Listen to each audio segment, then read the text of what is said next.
Event ম্যানেজারের কাছ থেকে এক ভয়ঙ্কর সত্যি জানতে পারলো ঝিলিক। হ্যাঁ বন্ধুরা, এমনটাই দেখতে পাবো আমরা 2 শালিক ধারাবাহিকের আগামী পর্বগুলোতে। পুলিশ ইভেন্ট ম্যানেজারকে হসপিটালে নিয়ে আসে, জিজ্ঞাসাবাদ করে।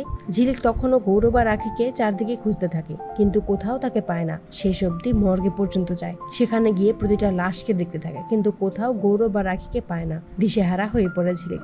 সে বুঝতে পারে না কোথায় চলে গেল দুটো মানুষ, তাদেরকে কে নিয়ে গেল। এভাবে ভ্যানিশ তো হয়ে যেতে পারে না, হয় সেই অনুষ্ঠানেই থাকবে নয়তো হসপিটালে, কিন্তু কোথাও নেই। কি হচ্ছে আমি কিছুই বুঝতে পারছি না।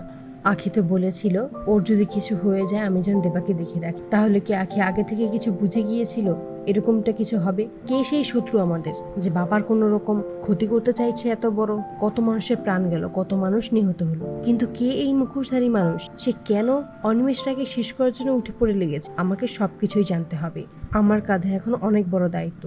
আমাকে আখি আর গৌরবকে খুঁজে বের করতে হবে। দেবার অবস্থা খুবই খারাপ, তাতে দেবা কবে সুস্থ হবে তার ঠিক নেই। ওই সময়ই পুলিশ আসে ইভেন্ট ম্যানেজারকে নিয়ে। ইভেন্ট ম্যানেজার তখন বলে, হ্যাঁ আমি সিসিটিভিতে দেখেছি দুজন মুখোশধারী লোক দুটো কফিনের মতন বক্স নিয়ে যাচ্ছিল। আমার মনে হয় ওটাতেই তারা কোনো মানুষ ভরে নিয়ে আসছিল। আপনাদের যদি কেউ মিসিং থাকে তাহলে আমাকে বলতে পারেন। আমার মনে হয় ওই কফিনের মধ্যেই মানুষ ছিল।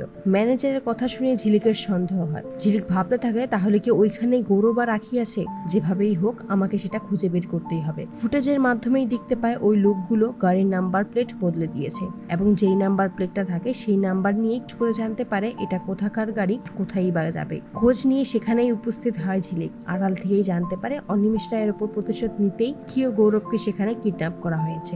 অনিমেষ রায়ের সকল সম্পত্তি তারা চায়, অনিমেষ রায়কে পুরোপুরি শেষ করে দিতে চায়। ভাবতে থাকে ঝিলিক এরা কোন শত্রু যে বাবার এত বড় ক্ষতি চায়? সেটা আমাকে বের করতেই হবে। তার আগে আমাকে আখি ও গৌরবকে এখান থেকে নিয়ে যেতে হবে। তো বন্ধুরা, তোমাদের কি মনে হয় ঝিলিক কি পারবে আখি ও গৌরবকে উদ্ধার করতে? কমেন্টে জানাও। নিয়মিত আপডেট পেতে আমাদের চ্যানেলটি এক্ষুনি সাবস্ক্রাইব করো, পাশে থাকো। ধন্যবাদ।